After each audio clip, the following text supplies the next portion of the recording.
In New York City, on a stretch of 57th Street they call Billionaires Row, there is a residential tower called 432 Park Avenue. It is one of the tallest residential buildings in the Western Hemisphere. The cheapest unit costs over $1 million. The penthouse sold for $70 million. And in 2021, the condo board sued the developers for $125 million.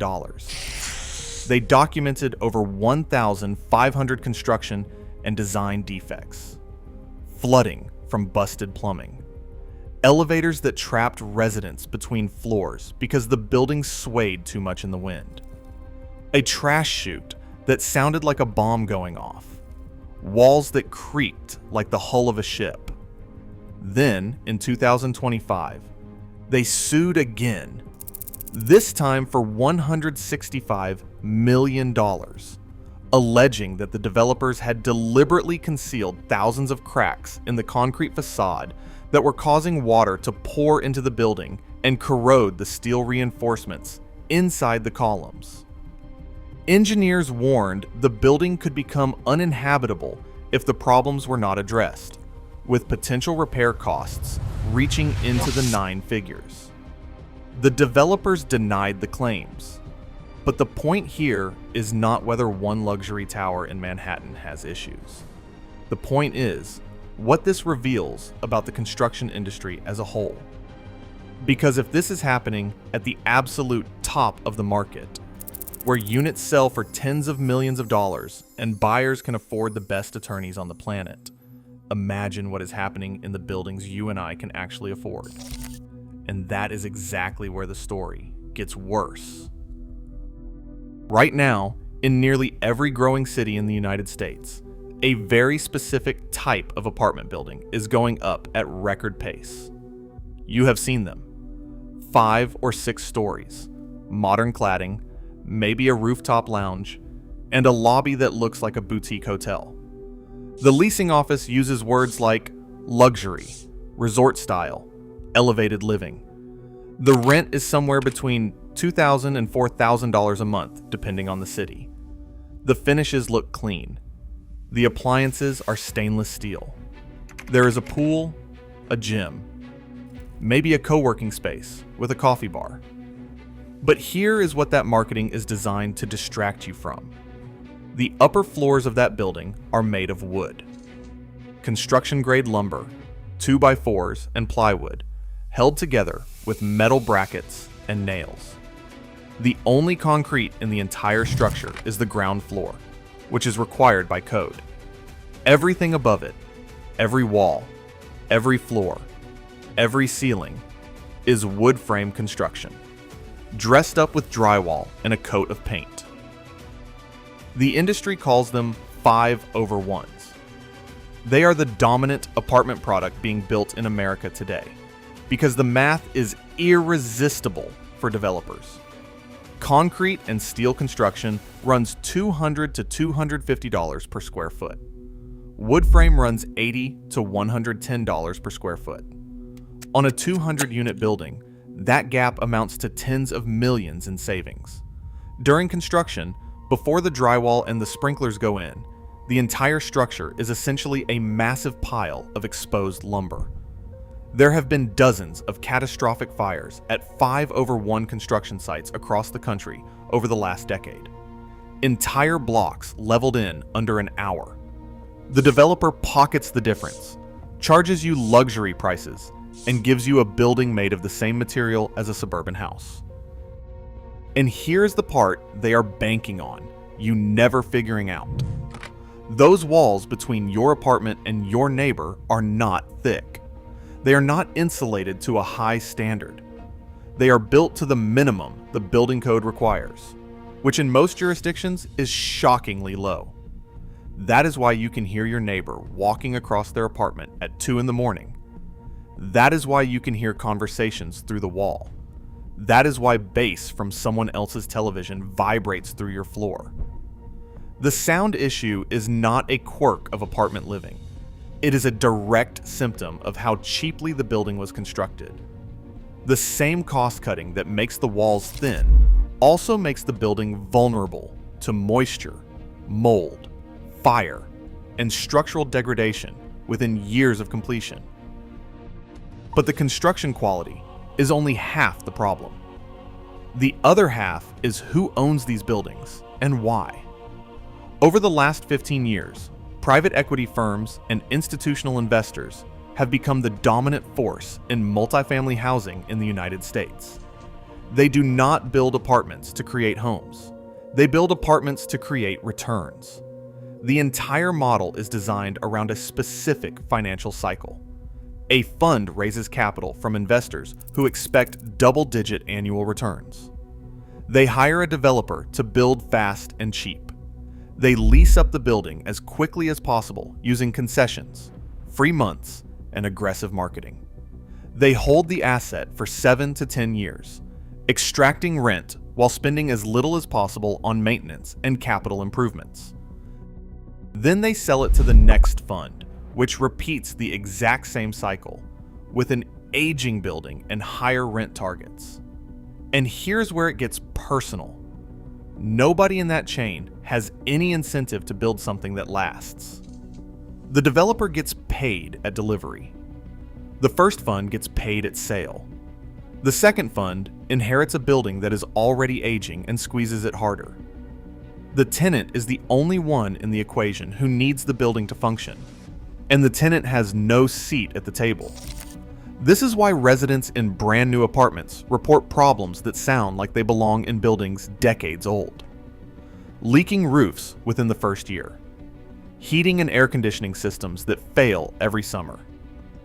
Cracks in the drywall within months of move-in because the wood framing has already shifted and settled. Doors that do not close properly. Windows that let in drafts because the seals were cheap. Mold growing behind bathroom walls because the vapor barrier was installed incorrectly or not at all. Plumbing leaks behind walls that go undetected until the damage is severe enough to stain the ceiling of the unit below.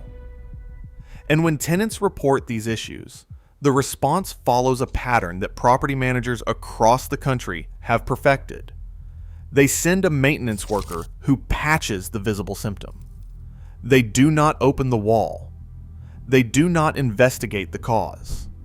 And the problem comes back, usually worse, 3 to 6 months later.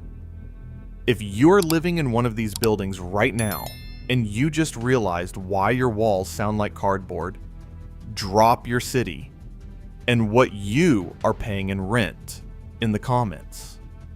I want to see how widespread this actually is. Now here's the part that should make you furious. In most states, there is no requirement for landlords to disclose the construction type of the building to tenants. You sign a lease, you pay $4,000 a month, and at no point does anyone tell you that the structure you are living in is made of lumber and drywall with a 15 to 20 year effective lifespan before it starts showing serious deterioration. There is no federal standard for sound insulation between rental units. There is no mandatory quality rating system for apartment construction. The word luxury on a leasing brochure has no legal definition whatsoever. It means nothing. A developer can build the cheapest possible structure the code allows, install quartz countertops, a stainless steel refrigerator, and smart home light switches, and market it as luxury living. And because most renters have never been taught to look past the finishes, it works every single time. The tenants who complain the loudest learn the hardest lesson. Breaking a lease is expensive. Fighting a landlord in court takes time and money most renters do not have. Moving to another brand new building usually means moving into the exact same construction type, with the exact same problems, under a different name and a different logo. But what should you do then? Before signing a lease, check the building permit through your city or county website. The permit shows the construction type. If it lists Type 5A or Type 3A over Type 1, the upper floors are wood frame built on top of a concrete podium. This is worth knowing even if it does not immediately disqualify the building. When touring the unit, knock on the walls that separate you from neighboring apartments. A hollow sound means hollow walls. Ask about the STC rating, which measures sound transmission. Below 50 means you will hear your neighbors clearly. Most of these buildings fall between 40 and 45. If the leasing agent cannot provide that number, you have your answer. Compare the building's age to its current state. A 3-year-old building with worn carpets, scuffed paint, broken elevators, or any smell of dampness in the stairwells is showing you something important. These are not minor cosmetic problems. They reveal a structure built to minimum standards that is already deteriorating.